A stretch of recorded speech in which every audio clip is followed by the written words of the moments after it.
People are then going, oh, fuck the MQL. Yeah. It's all about brand now again. Collecting this time. Wow. The world of B2B marketing, sales and service tech is moving fast. This podcast will cut through the hype, the hidden agendas and bullshit advice in search of the truth to help you make more informed decisions. We've obviously gone through a cycle of various different approaches to marketing that have helped marketing elevate its profile in an organization. And, you know, let's face it, a few years ago, 10, 15 years ago, it was known as the colour ringing team in most organizations. There was no real way of proving the worth of marketing. It was just a support function for sales. Then we found through inbound, through how that combines with outbound, through things like ABM, a way to justify marketing's contribution to growth and to revenue, not directly but indirectly. And the whole concept of the MQL has obviously been the thing that most marketeers have gravitated towards to use as a metric to justify that we're actually contributing to leads and opportunities. There's a big question mark now over the future of the MQL and where that fits in the playbook. And everyone's got a different view, but if I can finish, and there's a lot of talk about brand's more important now. But all of this technology has been put into place to help the marketeer justify its existence and point to the reporting around the MQL and how it's contributing to the life cycle of a lead, attribution, all that sort of stuff. And if we move away from that more towards brand, how important is the technology? Well, to step back a little bit, I'd probably challenge the reasoning that people are doing away with the MQL. My view would be that, and this is very pessimistic, is that marketers have said, look, let us prove to you the impact we're having on a business. Let us prove to you that we're generating revenue and we connect the dots between what we do and the money that comes through the door, and that will elevate our position. And they've reached that point. Now it's time to kind of prove that. Lots of them are probably scratching around and thinking, actually, can I prove that me and my team have had that impact? And in a lot of cases, they're probably thinking it's not as easy to prove, or actually this is highlighted that we're not having the impact that we thought we were or should be having. And so the skeptical view is that people are then going, oh, fuck the MQL. Yeah. It's all about brand now again. It's gone full circle. Just don't worry about MQLs. It's happening. Don't worry about it, Mr. CFO. This is all fine. We've got loads of views on the website, all the other shit vanity metrics that have pre-existed the MQL are now back in favour again. So if the question is, if it's not the MQL, then what is it? Is it social media impressions? Is it website views, or all of that crap that really tells the business leaders nothing about the impact that marketing's having, really? So that's the question I'd put back to you. What is it? I still see that there's some validity in having the MQL. I think the problem with the MQL is that, as everything in marketing, we go through cycles. And when this whole playbook with inbound to, track people to your website, provide lead magnets that people would be prepared to give up their email for, which you can then use as a vehicle to nurture them, report on them as MQLs. Obviously, they're all at different stages in terms of their, readiness to buy. Mm-hmm. So, we always say no lead is equal. They're always at different stages. So I think the concept of the MQL is still sound. I think it's the fact that early adopters embraced inbound, generated lots of MQLs, and great for them, got ahead of the game. And that's where you want to be from a marketing perspective. I think the problem is now that whole playbook is so well established and so done to death. You have to then think, well, it's that diminishing returns thing with marketing. So you're back to that situation where, because everyone is getting inundated with emails, as soon as something's good that works, everyone latches onto it. Yeah. But then it diminishes the impact because the people that's on the receiving end, they're inundated with emails. They're sick of signing up to stuff because it just means their email's going to get even more clogged up. So it's less and less effective, and it means that also there's so much content to choose from as well. so much free stuff like these podcasts and everything else. Are you going to now need to give your email up to consume some content? And I think that's what's actually happened. It's not the MQL as a concept doesn't work. It's just become harder and harder to get MQLs because people are less inclined to give up their email address because they know they're going to get hounded by a BDR. Yeah. But that's misinterpreting what I think an MQL is. An MQL doesn't have to be a form submission or an exchange of an email address. An MQL can be what an organisation decides it is.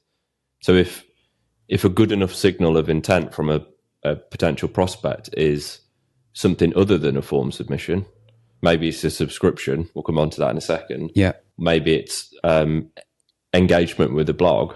You know, the giving up of data through a form submission is kind of the done practice, but it doesn't necessarily mean that has to be how you define an MQL.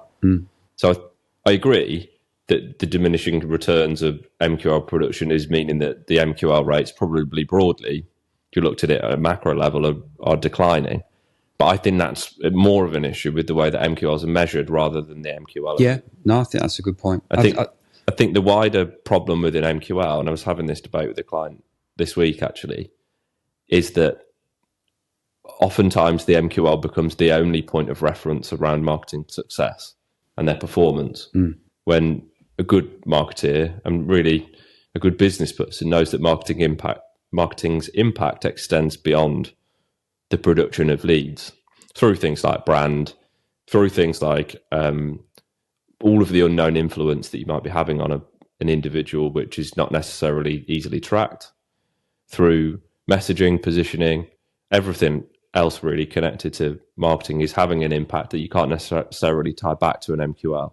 It might be that 50% of your marketing people's time and budget goes to the direct production of MQLs, but the whole marketing budget is then effectively measured against that MQL rate, which makes no sense. Yeah. So the solution is to look at MQL within a suite of different measures, which also try and assess the other impact that marketing's having. The problem comes back though, is it possible to assess those things? Is it easy to assess the impact of brand, for example? And I think we all know the answer to that is no. Well, I have a different. When people say brand, we almost always think of let's hire a very expensive London agency that's going to, rebrand us, and then we're going to do loads of brand type advertising, and we'll do extensive workshops with our clients and internally, and create this amazing new brand. All the focus, all the money goes into brand and advertising and launching, and no one really gives a shit about your brand when you do a launch. No. Marketing works when you forget about metrics and you don't concentrate on MQLs and all the other paraphernalia that will come into a reporting suite, but you focus on what really matters, which is building an audience and being consistently shown up to that audience and demonstrating a level of expertise and building trust with that audience over time. And the more of an audience you can build, the more of a market you're creating for yourself. Yeah. I don't believe you can really control whether that or dictate when that people within that audience decide to buy from you. No. The old 95-5 rule that we talk about. Absolutely. So, but what really works is to do that on a long-term basis. Like the clients that we work with on a long-term basis, you can see the impact it's had. It's very difficult to pinpoint how or where and measure that to the nth degree and be really certain about that measurement. But you know it's had an impact because they've consistently showed up. The market has become more aware of them. Yeah. It's got to know them. It now trusts them. And when they do need their type of service, they'll go to them because they're top of mind. That's when marketing really works. Yeah. How you measure that is the problem. The reason why we've used the MQL is because you can measure a component of it. Yeah. And you can prove to people above that don't really get marketing, look, this is where we're having an impact. And that's the problem. Like all of our clients, thankfully, and the leaders that run those businesses understand that. They are mature enough in their marketing, I nearly said marketing journey, and then nearly threw up in my mouth, but they're mature enough in the way that they think about marketing to see past the fact that the impact is beyond just that singular MQL figure, and they feel the impact of it in their businesses. So of course they would. But if you go to a CFO that maybe is in an organization that's had a marketing team that hasn't necessarily been performing, or they don't have a marketing team at all, and try and sell the concept of that to them, they're going to laugh. They're going to laugh you out the door. Where's the ROI? Yeah. If I spend this, what am I going to get back? Yeah, absolutely. Yeah, and that's the perpetual challenge, isn't it? That is the challenge. Because ideal world, we wouldn't get any content. You'd still continuously push out that content to the market because it's important to create awareness, to create momentum for your business. But someone that has never been through that journey, we've got clients that have been through that journey and they get it now. Mm-hmm. They've seen the impacts. They're less concerned about where's the monthly report. Mm-hmm. They just know they need to do it because they've seen it work for their business and they've seen how it's contributed to. Because what another one of our sort of long-standing clients that said to us, it's not really about leads, the difference that you've made. It's the fact that every time we walked into a room with a new prospect, they knew who we were. That's the power of marketing. It's not until someone sees that it clicks. Yeah.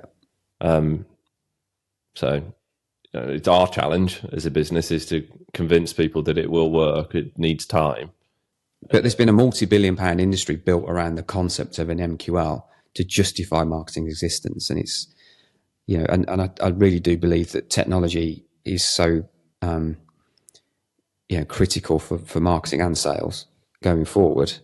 It's just I think for me it's about looking at how the tech can be used in a way that's improving the lead management process, improving the effectiveness and efficiency of marketing. Because there's so many, going back to the earlier point, so much technology in place, but there's so many barriers to overcome to get it to work. And we've worked with clients where they're spending 3 weeks just trying to get a landing page together. And the tech should just be so easy to use that you're focusing on actually the campaign, the program, and on conversion. Execution. I mean, that's another point around MQLs is that it's largely organizations are looking for the biggest number possible.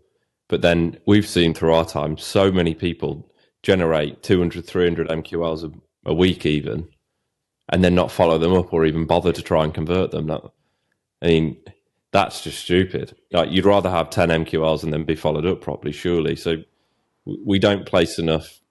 And this links back to our conversation earlier about the disintegration between the sales, customer service and marketing teams, in that they're also all measured on different metrics. Ultimately, it should be a combined effort. I think whilst marketeers value the MQL because it proves their existence, whilst maybe leadership look at MQLs and have bought into the fact that it's a measure of effectiveness for marketing. Yeah. And it is, by the way. And it is. Yeah. It is.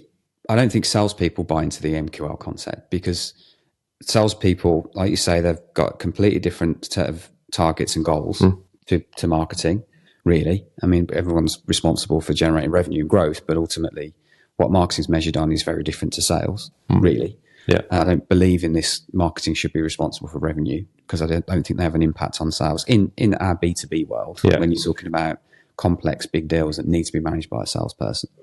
Should we be looking at sales and marketing that separately? Shouldn't there be combined responsibility? But I think the problem with the MQL and sales is that salespeople, they want the golden leads. Served upon a platter leads. They want the sales ready, ready to buy right now, with no competition. Yeah. That's what they want.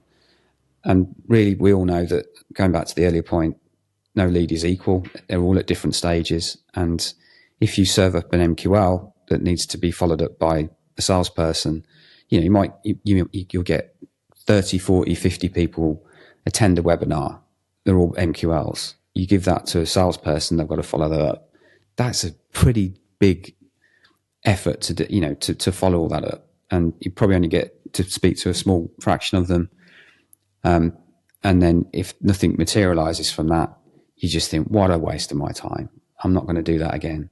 If marketing team is shit, MQLs are shit, I'm not doing that again. But And what's the alternative for them people, though, to call up someone that hasn't had any engagement with the business at all? Well, obviously the BDR role should be in between the sales function, the true sales function and marketing. And, their job should to be to follow these things up. But even so, I don't think people really appreciate, if you've got an ideal customer that you've just engaged with for the first time, the value of that is given we know how hard it is to get through to people, I think it's really valuable. But I don't think people appreciate in the sales roles that you are going to get these leads that are at very different stages, and you still got to value a lead that's even going to potentially say, look, we're not ready right now, come and talk to us again in 12 months. Yeah. As long as you do something over that period to maintain that level of interest or maintain that level of awareness of your brand through marketing, then it's still a valuable lead. But I think it's not a lead, is it? It's a suspect. Well, I don't know. I always get confused between the definitions of suspects and leads. Suspects for me are a database of potential prospects. But they've shown some level of interest in the topic in which we're trying to sell to them. So should sales and BDR teams shouldn't necessarily think that that's going to mean that they're ready to buy. That's not what the marketing team and what an MQL is offering. What it's offering is a hint, a clue. Yeah, but that's where there's a disconnect. Yeah. And then the next step that marketing went through is to say, okay, well, let's score these leads. Then we've got too many to give to the sales team. Then we all know how that goes. Yeah. Lead scoring is qualification, which is effectively what lead scoring is trying to do. Should be done by a BDR. Should be done by a BDR. Yeah, absolutely. It's the connection between the marketeer, the BDR, and the salesperson that is often flawed, and that's why the whole management of a lead isn't as effective as it could be.